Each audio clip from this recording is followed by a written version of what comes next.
Jai Shri Ram. The Vedas don't support any animal sacrifice. Unfortunately, most of us Hindus have got carried away by the malicious propaganda started by that Malecha Muller, Max Muller, Murkha Muller.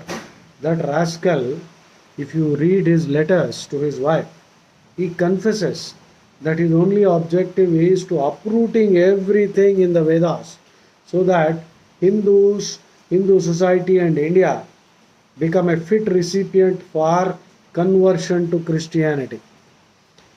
Now it is a serious challenge because many Hindus, including Brahmins, believe that Gomedha means cow sacrifice, Naramedha means human sacrifice, Ashwamedha means horse sacrifice. Okay, Medha means intelligence. Saraswati Devi is called Medha Devi. There is a Medha Sukta in the Rig Veda. Now it does not mean slaughter Sukta. Huh? And there is a lot of symbolism. Rashtram va Ashwamedha Annam hi Gauh Agnirva Ashwaha Ajyam Medha. So Ashwamedha means improving the nation, expanding the borders, expanding the territory, and building infrastructure and taking care of the welfare of the citizens.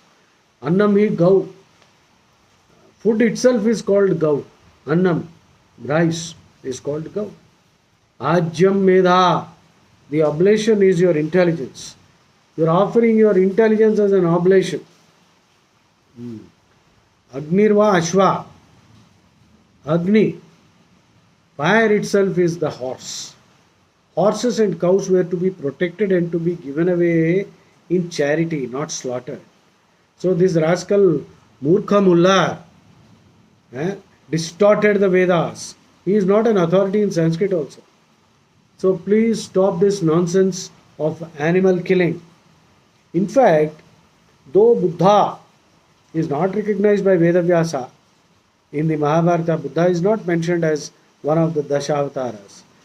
His father, Vedavyasa's father, Parashara Rishi, who wrote the Vishnu Purana, includes Buddha, but that Buddha is not this Buddha. Because the Buddha, Gautam Buddha we are talking about is 500 BC and Vishnu Purana is 10,000 BC or more. So, of course, in the modern era, if there is a character called Gautam Buddha, he obviously fought against animal sacrifice. But unfortunately,